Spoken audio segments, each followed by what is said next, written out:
Nous allons parler ce matin de l'enseignement des apôtres. L'enseignement des apôtres.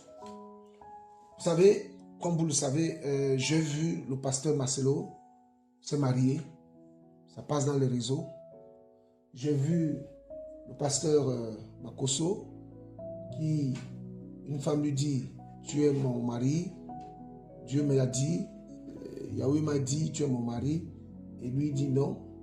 Même si c'est un ange des gens du ciel, je vais gifler cet ange qui retourne au ciel parce que tu as une tête de serpent et tout. En fait, nous, bien aimés, ce n'est pas ça la parole.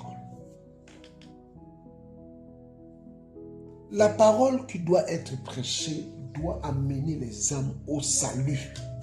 Amen. Que tu voyages, que tu te maries. Moi, je n'ai jamais vu, on a célébré le mariage d'un apôtre dans la Bible. Qu'on a montré. On est rentré dans un monde de distraction. Mais est-ce que si un pasteur se marie, où est le rapport qui va t'amener au ciel? C'est quoi même le but même de tout ça? On laisse la Bible et on s'occupe des choses qui n'ont ni tête ni queue. Des pasteurs qui passent leur temps à faire le buzz sur Internet au lieu d'enseigner le peuple d'Élohim. Les enfants de Dieu qui veulent se nourrir de la vraie parole, qui veulent être édifiés, qui ont besoin d'être encouragés, qui ont besoin d'avoir certaines réponses qu'ils ne trouvent pas. Mais aujourd'hui, les hommes de Dieu sont devenus des stars. Ils ont même des abonnés plus que les gens du monde. D'autres font de leur vie une télé-réalité où on voit leurs femmes, eux-mêmes et leurs enfants. En fait, ils ont perdu le cap. Ils se sont détournés de la mission que le Seigneur leur a donnée, celui de paître son troupeau. Qu'un pasteur se marie, il n'y a pas de mauvaise chose en cela. Mais ça ne peut pas être un sujet pour remplacer l'évangile. Non, frères, sœurs. L'évangile est unique. L'évangile est christocentrique. L'évangile parle de Jésus mort et ressuscité. L'évangile parle, n'est-ce pas, de l'espérance que le chrétien, le croyant a en la personne de Jésus. L'évangile parle de l'éternité. Voilà. Alors, qu'est-ce que les apôtres de l'agneau enseignaient?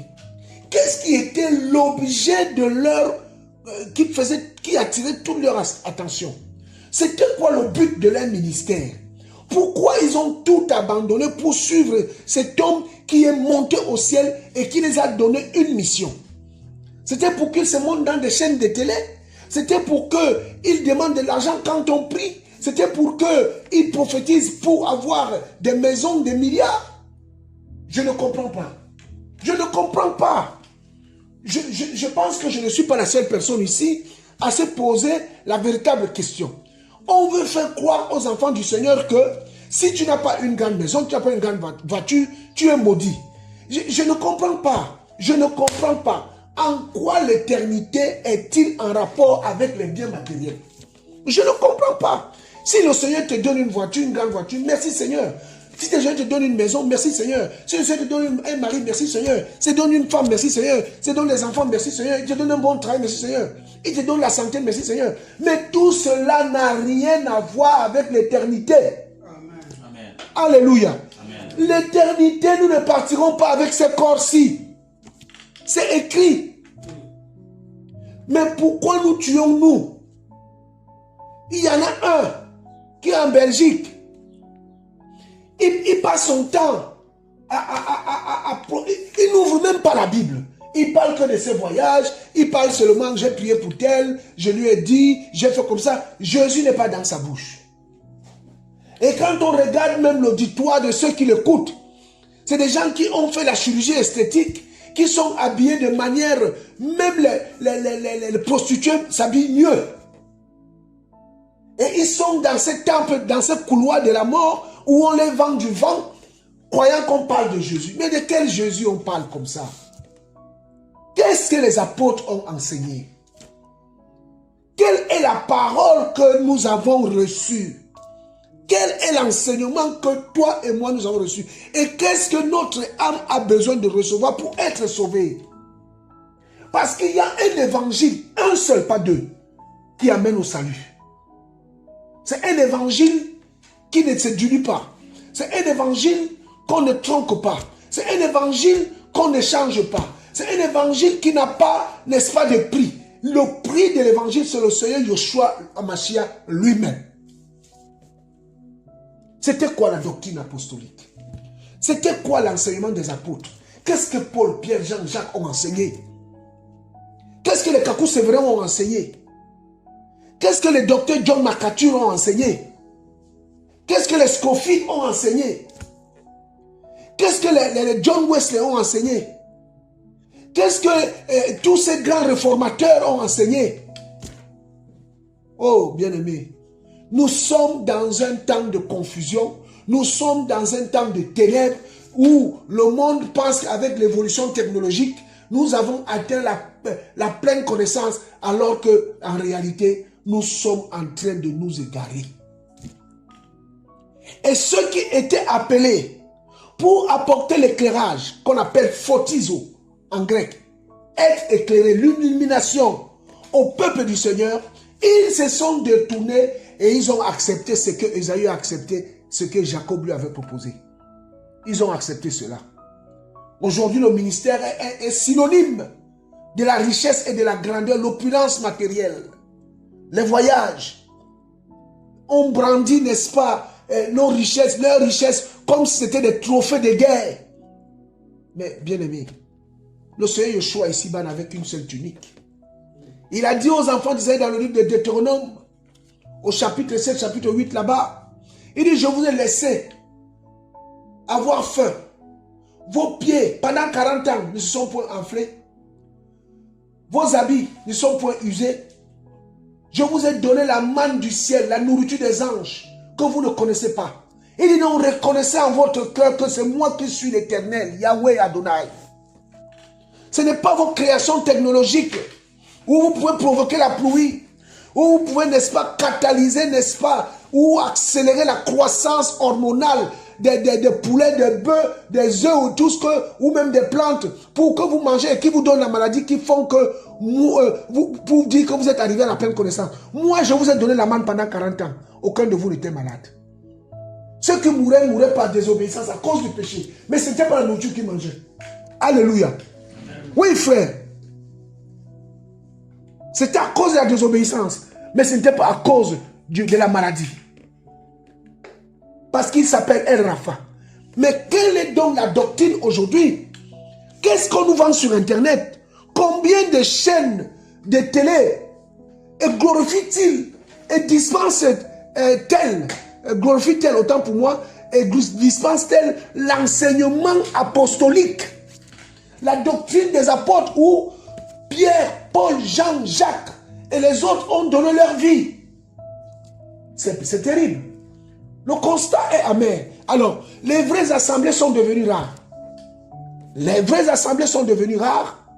Et ceux qui veulent, n'est-ce pas, glorifier le Seigneur et qu'ils veulent avoir, n'est-ce pas, une assemblée, ils vont être corrompus, ils vont être approchés pour les faire aussi souiller et les faire tomber. Voilà pourquoi nous nous cachons de plus en plus. Voilà pourquoi nous ne mettons pas nos visages sur Internet. Voilà pourquoi nous prêchons et nous ne nous présentons même pas. Parce que celui qui doit être vu, celui qui doit être présenté, celui qui doit être entendu, connu, su de tous les hommes, c'est Jésus, frère. Ce n'est pas nous. Jean-Baptiste avait dit, moi je ne suis qu'une voix. Et toi, qui es-tu? Toi qui montes tes photos sur Internet, c'est toi qui es mort à la croix. Toi qui fais des lives, c'est toi qui es mort à la croix. Mais je ne comprends pas. Mais ça ne m'étonne pas. Le Seigneur leur dira, retirez-vous de moi. Matthieu chapitre 27 en parle. Je ne vous ai jamais connu. Vous êtes des ouvriers de l'iniquité. Et vous avez servi votre père, le diable. Ainsi, la parole qui a été dispensée, qui nous a été donnée par les apôtres, par les prophètes, nous devons suivre cette trame. Il n'y a pas d'autre fondement, Paul le dit dans le livre 1 Corinthiens chapitre 3, que notre évangile, un autre fondement, un autre esprit, que l'esprit du Seigneur et l'évangile du Seigneur Jésus-Christ de Nazareth, qu'il soit béni éternellement. Amen. Amen. Et alors, lorsque le Seigneur va partir, il va laisser ses apôtres. Il va leur dire dans le livre de Jean chapitre 14, il dit, je ne vous laisserai pas orphelins. Mais voici, le consolateur vous sera envoyé. Le Paraclétos, celui qui vous revêtira, celui qui habitera en vous, celui qui vous enseignera. Il va vous permettre de comprendre les choses que je n'ai pas eu le temps de vous faire comprendre. Ou je ne peux pas vous donner maintenant parce que vous n'êtes pas capable de les saisir. Mais lorsque mon esprit viendra sur vous, viendra en vous, cet esprit-là vous conduira. Et il vous enseignera tout ce que vous avez eu du mal à saisir pendant les 3 ans que j'étais avec vous. Et c'est cet esprit-là qui doit être enseigné, conduit aujourd'hui dans le cœur des enfants de l'homme, des enfants de Dieu partout. Mais on a changé l'esprit du Seigneur avec la foi matérielle, avec le pouvoir je peux, je suis, je pense, avec une pensée philosophique qui n'a rien à voir avec la foi que les Paul, les Jean, les Jacques, les Pierre et tous les autres ont confessé et professé. Et le Seigneur va se poser la question, il dit, lorsque le Fils de l'homme viendra, trouvera-t-il la foi sur la terre? Eh bien, bien aimé, la réponse est non. La réponse est non. Parce que nous sommes en train de nous faire envahir petit à petit par la technologie, l'esprit de l'IA. Où maintenant, pour avoir une réponse, on parle à une machine et qui te donne des réponses. C'est-à-dire, on t'empêche même de réfléchir maintenant. C'est la machine qui réfléchit à ta place. Oh frère, on est en train de nous amener loin. Mais comme Habakkuk avait crié, il a dit fardeau. Ainsi, les bergers de Tekoa, les hommes de Tishbite comme les Élie, ces hommes-là qui habitaient des territoires arides, le territoire de Galaad, ce sont ces hommes-là, comme Jean-Baptiste, qui viennent en ce temps de la fin, des hommes sans instruction, des hommes qui ne sont pas connus de personne. Et ce sont ces hommes-là qui vont ramener le peuple du Seigneur à la bergerie. Parce que le Seigneur a trouvé en eux, il a plu au Seigneur de se révéler à eux. Parce que ce n'est pas ces hommes-là qui sont allés vers lui, mais c'est lui qui vient vers ces hommes. On n'est pas les seuls à prêcher cet évangile. On n'est pas les seuls à prier, à crier la sanctification. On n'est pas les seuls, nous sommes nombreux. Mais ces voix sont rares. Parce que Paul dit, les enfants de la prostituée seront plus nombreux que les enfants légitimes. C'est normal. C'est normal. Mais la Bible dit aussi, ils vous feront la guerre, mais ils ne vous vaincront pas. Parce que lui, Yahweh l'Éternel, est là pour nous secourir. Nous allons ouvrir la parole dans le livre des Actes. Nous sommes dans le livre des Actes. Merci Seigneur pour ta parole.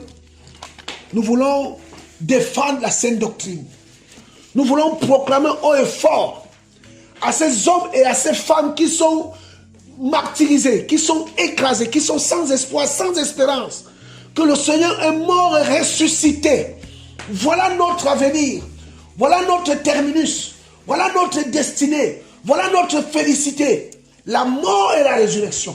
Paul dit dans le livre de 1 Corinthiens 15, il dit si Yeshua n'est pas ressuscité, nous sommes menteurs et nous faisons de l'Élohim menteur. Parce que nous disons qu'il a ressuscité alors qu'il ne l'a pas ressuscité. Mais si toi tu crois au Seigneur, tu dois, c'est-à-dire ta foi doit être basée et collée, accrochée à la mort et à la résurrection. L'enlèvement des saints dans le ciel Ça n'a pas de prix. Ça là, si on enlève l'espérance de la vie éternelle en toi, change de foi. Ça ne sert à rien d'être chrétien. Paul dit, frère, il dit, si c'est sur cette vie-ci que nous espérons, il dit, nous sommes les plus malheureux de tous. Il dit, mais mangeons, buvons et mourons.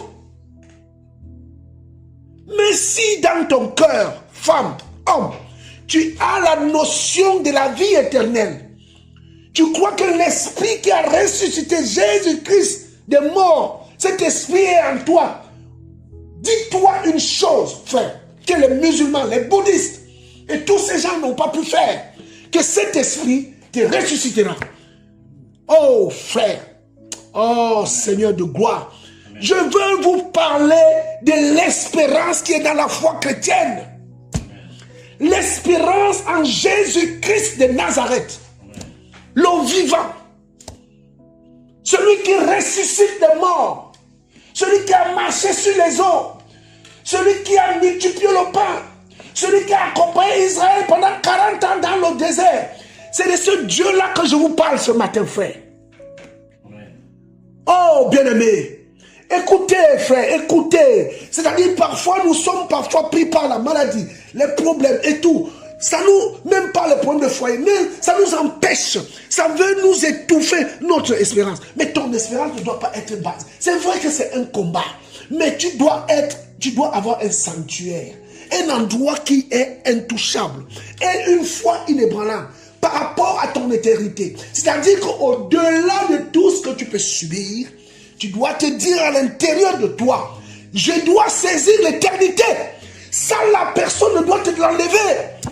Il faut, personne ne doit t'enlever l'éternité. Si nous prêchons cette Bible-ci, que je tiens à la main, que Jésus n'est pas ressuscité, ça ne sert à rien, sortons d'ici, allons jouer, je ne sais pas, allons à la pêche comme les autres le font. Mais si le Dieu qui m'a apparu dans ma chambre, j'ai toujours dit ça, celui qui m'a apparu physiquement dans ma chambre, s'il n'est pas vivant, je ferme la Bible, je rentre, je m'en vais au quartier, je m'en vais faire n'importe quoi. Frère, c'est ça la doctrine que nous devons enseigner. Mais on nous vend du vent, on nous vend des choses, de la distraction, à telle en sorte que les enfants du Seigneur tombent dans la dépression. On perd l'espérance. Et pourtant tu es baptisé, tu lis la Bible. Mais si cette Bible-ci n'est pas esprit et vie, brûlons-la. Ne la lisons plus. Oh frère. Mais Pierre a dit au Seigneur, nous avons tout quitté pour te suivre. Il lui a dit ça, frère. Tu as tout quitté. Tu te sanctifies, tu refuses de coucher avec les hommes. Tu refuses d'avoir des relations hors mariage. Tu refuses de regarder des films pornographiques. Tu refuses ceci, tu refuses cela, tu refuses ceci. Mais si tu fais tout ça pour rien, mais ça ne sert à rien. Si tu n'as pas l'espérance du salut, ça sert à quoi de te priver? Vrai ou faux? Ça sert à quoi? Mais donc si tu te prives, ça veut dire qu'en toi, tu crois à l'éternité. Et si tu crois à l'éternité, vas-y à fond. Ne fais pas à moitié, un pied dedans, un pied dehors. Tu vas perdre des deux côtés. Parce que ceux qui vont en enfer. Vous savez ce que le Père a dit à la croix au Seigneur? Il a dit à son ami, il dit que nous sommes là en train de mourir parce qu'on a voulu. Il a reconnu, il dit, nous on a fait ce qui est mal. Donc, en gros, moi, j'assume d'être crucifié. Mais lui, il n'a rien fait. Donc, il ne mérite pas. Et le Seigneur a vu cet homme. Il lui a dit, à l'heure même, aujourd'hui tu seras avec moi où? Au paradis.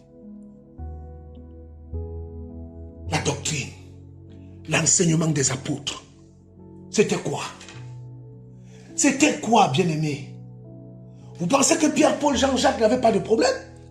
Laisse-moi te dire, Paul a été décapité à Rome, en Italie, là, pas loin de nous ici, par Néron.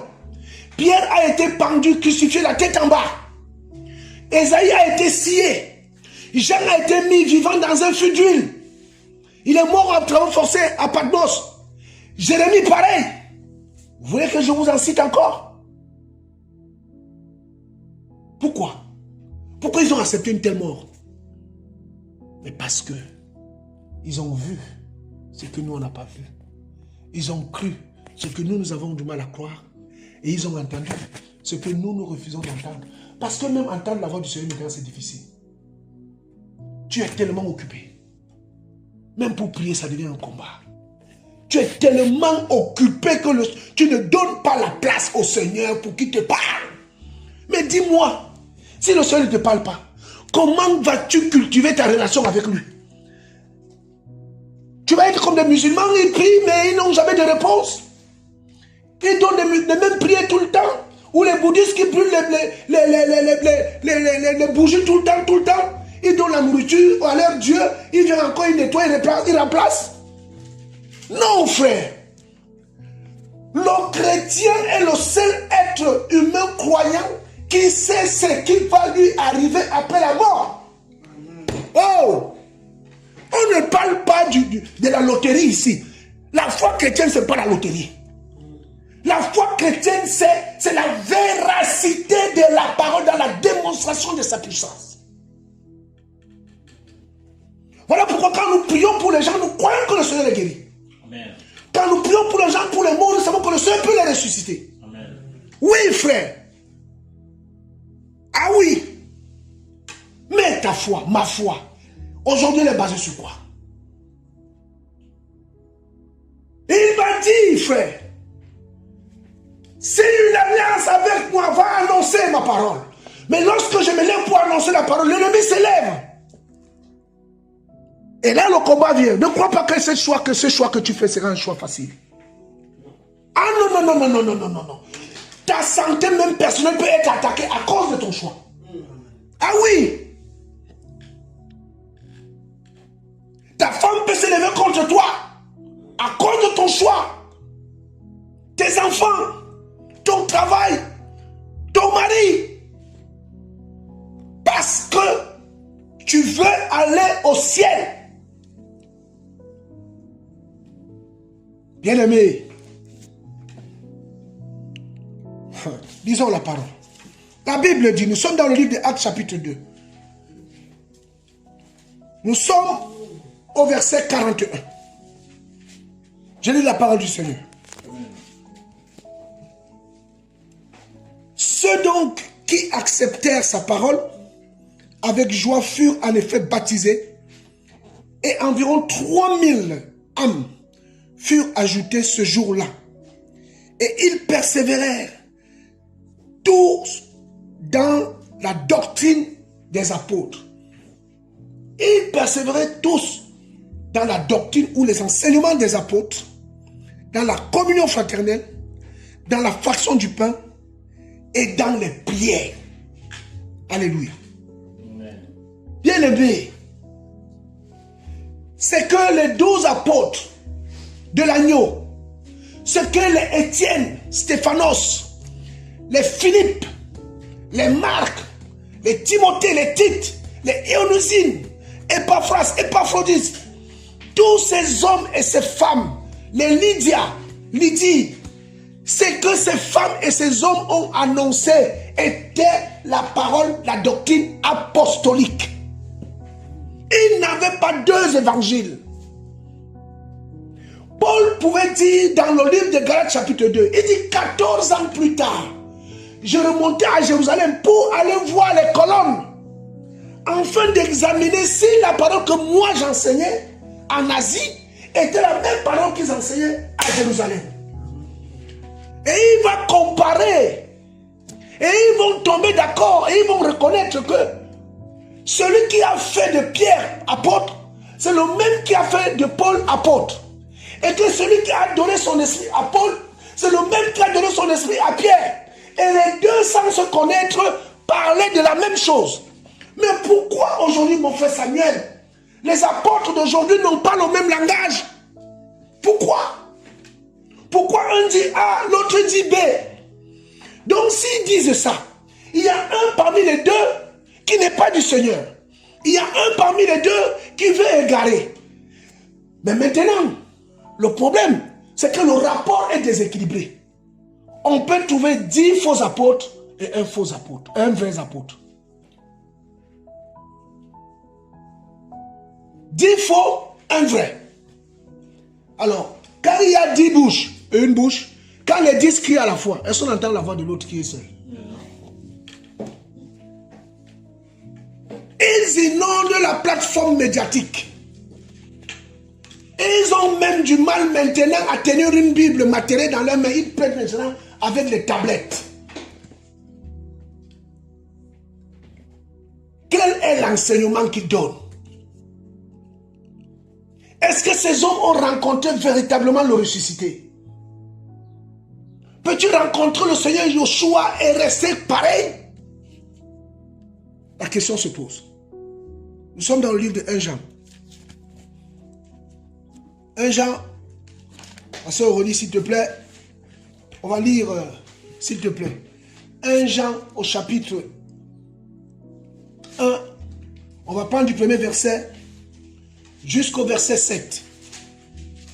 S'il te plaît. 1 Jean 1, à partir du premier verset jusqu'au verset 7. Écoutons la parole, mes bien-aimés. Vas-y, s'il te plaît. 1 Jean 1, 1 à 7. Ce qui était dans le commencement, ce que nous avons entendu, ce que nous avons vu de nos propres yeux, ce que nous avons contemplé et que nos propres mains ont touché concernant la parole de vie, et la vie a été manifestée, et nous avons vu et nous rendons témoignage, et nous vous annonçons la vie éternelle qui était vers le Père et qui nous a été manifestée. Ce que nous avons vu et entendu, nous vous l'annonçons, afin que vous aussi vous ayez la communion avec nous. Or, notre communion est avec le Père et avec son Fils, Yehoshua Mashiach. Et nous vous écrivons ces choses afin que votre joie soit accomplie. Et c'est ici la promesse que nous avons entendue de lui et que nous vous annonçons, c'est qu'Élohim est lumière et la ténèbre n'est aucunement en lui. Si nous disons que nous avons communion avec lui, alors que nous marchons dans la ténèbre, nous mentons et nous ne pratiquons pas la vérité. Mais si nous marchons dans la lumière, comme lui-même est dans la lumière, nous avons communion les uns avec les autres, et le sang de son Fils, Yehoshua Mashiach, nous purifie de tout péché. Amen. Amen. Jean dit, on a dit, ce que nous avons vu, nous vous l'annonçons. Les apôtres annonçaient ce qu'ils avaient vu. Et ils nous ont écrit la Bible. Afin que nous aussi, nous puissions annoncer ça aux autres. Mais quel est cet évangile qu'on nous prêche aujourd'hui? Ils sont d'où? Regardez encore. Ma soeur, s'il te plaît, nous prenons le livre de 1 Corinthiens. Nous sommes, s'il te plaît, 1 Corinthiens chapitre 15. On va lire du premier verset au verset 11. S'il te plaît. 1 Corinthiens chapitre 15. Nous sommes à partir du premier verset jusqu'au verset 11. Amen. Amen. Or, je vous fais connaître, frères, l'évangile que je vous ai annoncé, que vous avez aussi reçu et dans lequel vous demeurez ferme, et par le moyen duquel vous êtes sauvés, si vous retenez la parole que je vous ai annoncée, à moins que vous n'ayez cru en vain. Car je vous ai livré en premier lieu ce que j'avais aussi reçu, que Mashiach est mort pour nos péchés selon les Écritures, et qu'il a été enseveli, et qu'il est ressuscité le troisième jour selon les Écritures, et qu'il est apparu à Képhas, et ensuite aux 12. Ensuite, il est apparu à plus de 500 frères à la fois, dont la plupart demeurent encore à présent, mais dont les quelques-uns aussi se sont endormis. Ensuite, il est apparu à Jacob, et ensuite à tous les apôtres. Mais en tout dernier lieu, il m'est apparu à moi aussi comme un avorton. Car je suis le plus petit des apôtres. Je ne suis pas digne d'être appelé apôtre, parce que j'ai persécuté l'assemblée d'Élohim. Mais par la grâce d'Élohim, je suis ce que je suis, et sa grâce envers moi n'a pas été vaine. Mais j'ai travaillé plus que tous, toutefois non pas moi, mais la grâce d'Élohim qui est avec moi. Ainsi donc, que ce soit moi, que ce soit eux, voilà ce que nous prêchons, et vous l'avez cru ainsi. Alléluia. Amen. Paul dit, que ce soit lui, ou les autres, ou les 500 autres, voilà ce qu'il prêche. Amen. Alléluia. Amen.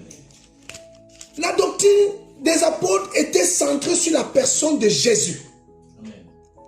En sa mort et en sa résurrection. Examinant et parcourant la parole du Seigneur qui les amenait à fortifier et à fonder leur foi dans l'espérance qui était le salut éternel. Oh! Mais quel est l'évangile qu'on nous prêche aujourd'hui? Prenons le livre de 2 Corinthiens, s'il te plaît, ma soeur. Nous sommes 2 Corinthiens.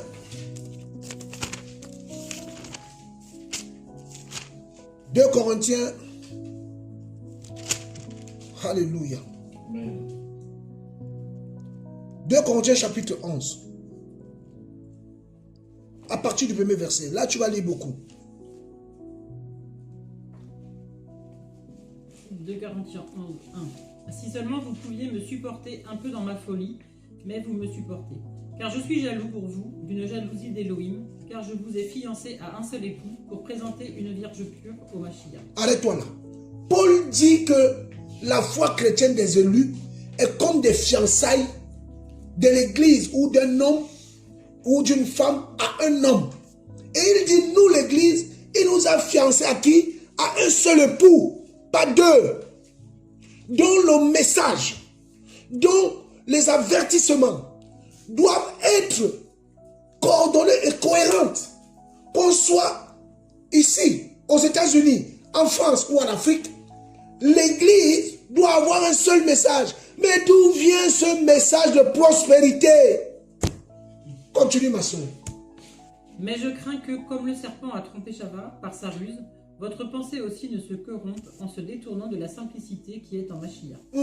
Car si quelqu'un, en effet, vient vous prêcher un autre Yehoshua que nous n'avons pas prêché, ou si vous recevez un autre esprit que vous n'avez pas reçu, ou un autre évangile que vous n'avez pas embrassé, vous le supporteriez fort bien. Car j'estime que je n'ai pas été inférieur en rien à ces apôtres par excellence. Et même si je suis un ignorant pour la parole, je le suis pas pour la connaissance, mais de toute façon, nous avons été manifestés en toutes choses auprès de vous. Ou bien ai-je fait un péché en m'abaissant moi-même pour que vous soyez élevés? Parce que je vous ai annoncé l'évangile d'Élohim gratuitement. J'ai dépouillé d'autres assemblées en recevant un salaire pour votre service. Et lorsque j'étais chez vous et que je me suis trouvé dans le besoin, je n'étais un fardeau pour personne, car les frères venus de la Macédoine comblèrent mon insuffisance. Et en toute chose, je me suis gardé d'être à votre charge, et je m'en garderai encore. La vérité du Mashiach est en moi, parce qu'on ne me fera pas cacher ce sujet de gloire dans les régions de l'Achaï. Pourquoi? Est-ce parce que je ne vous aime pas? Elohim le sait. Mais ce que je fais, je le ferai encore, pour ôter l'occasion à ceux qui veulent une occasion, afin qu'ils soient trouvés tels que nous dans les choses dont ils se glorifient. Car de tels hommes sont de faux apôtres, des ouvriers trompeurs, qui se transforment en apôtres du Mashiach. Et cela n'est pas étonnant, car Satan lui-même se transforme en ange de lumière. Ce n'est donc pas une grande chose si ses serviteurs aussi se transforment en serviteurs de justice. Mais leur fin sera selon leurs œuvres. Merci. Paul dit, si vous recevez un autre esprit, si vous recevez un autre évangile, mais il dit encore, si vous recevez un autre Jésus, un autre Yeshua, donc, il y a deux évangiles, il y a deux esprits, il y a deux Yeshua. Mais il n'y a qu'un seul Yeshua qui sauve. Amen. Celui qui dit, je suis le chemin, la vérité et la vie. Et nul ne peut arriver chez mon Père en passant par qui? Par moi. Voilà la doctrine des apôtres. C'est cette doctrine-là qu'il peut pétrir. Maintenant, ma soeur, on peut continuer au verset 16. Écoutons ce que l'apôtre dit.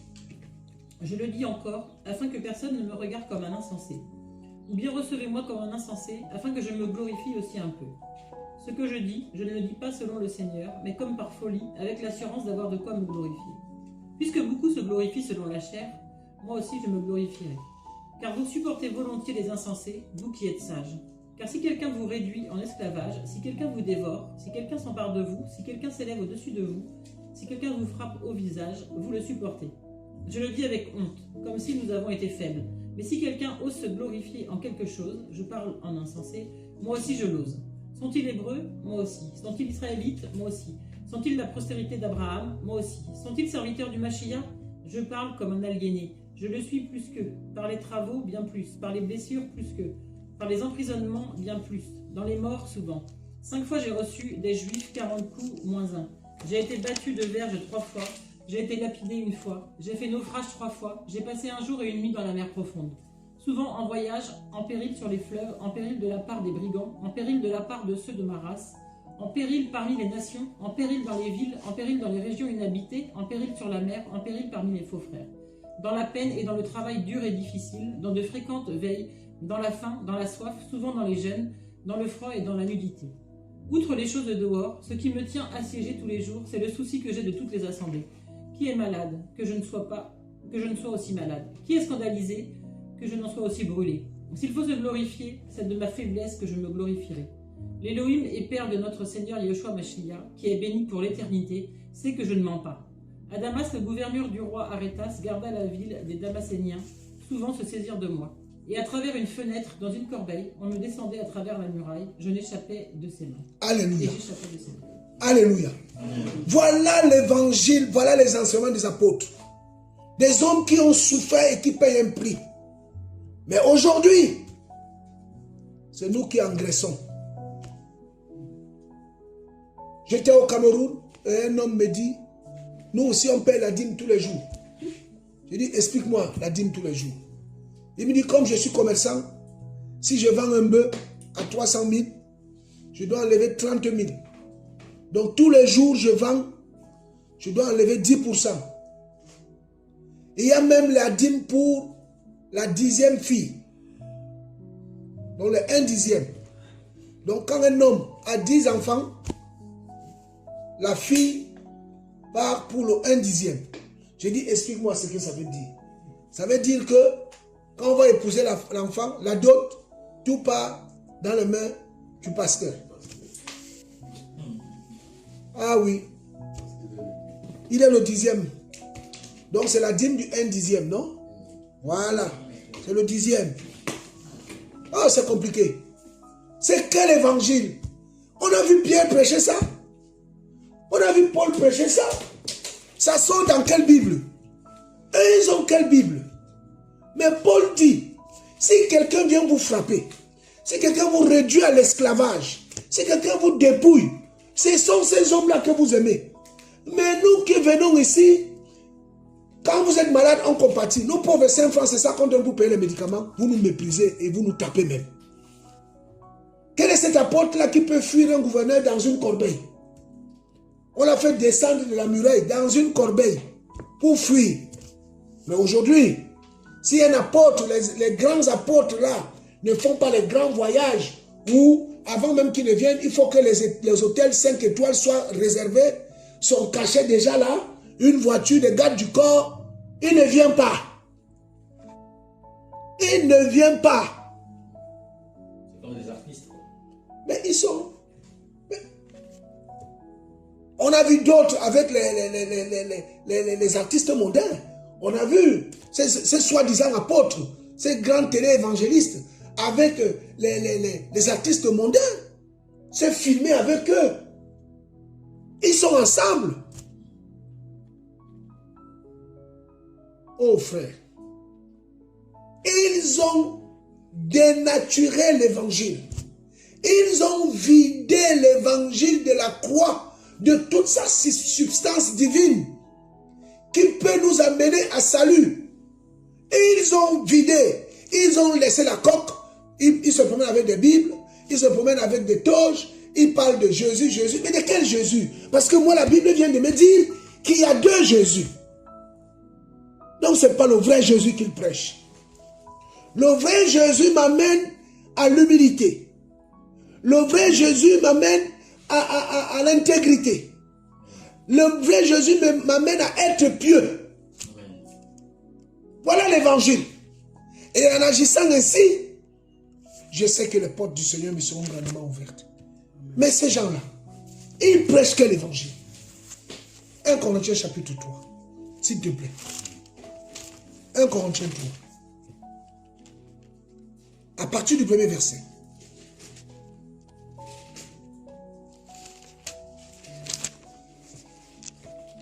1 Corinthiens 3, 1. Et moi, frère, je n'ai pas pu vous parler comme à des spirituels, mais comme à des charnels, comme à des enfants en Machia.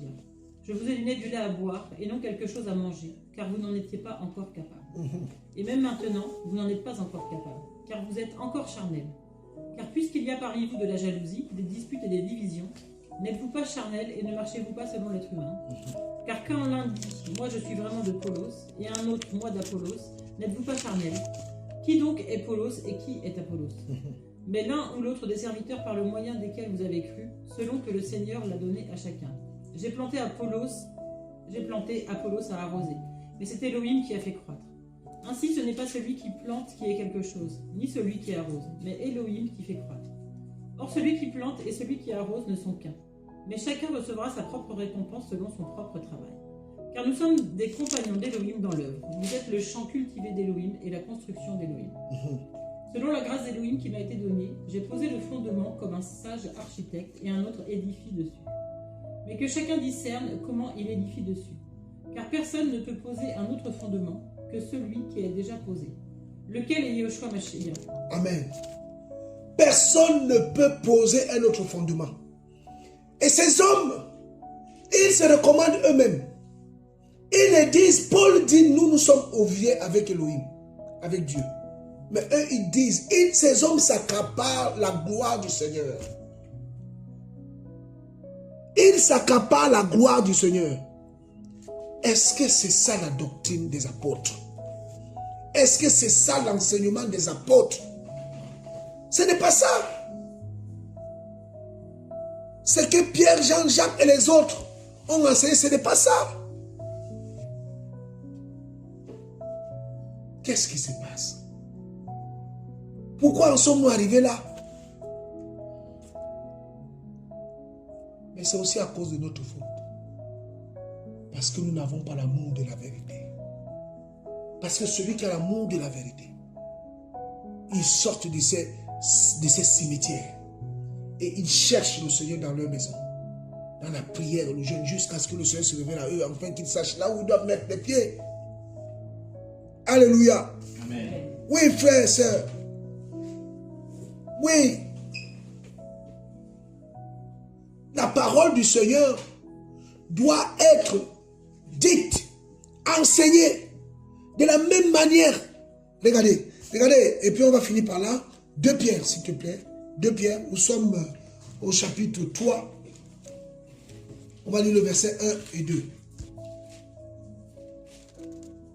2 Pierre 3, 1 et 2. Oui. Bien-aimés, voici déjà la seconde lettre que je vous écris.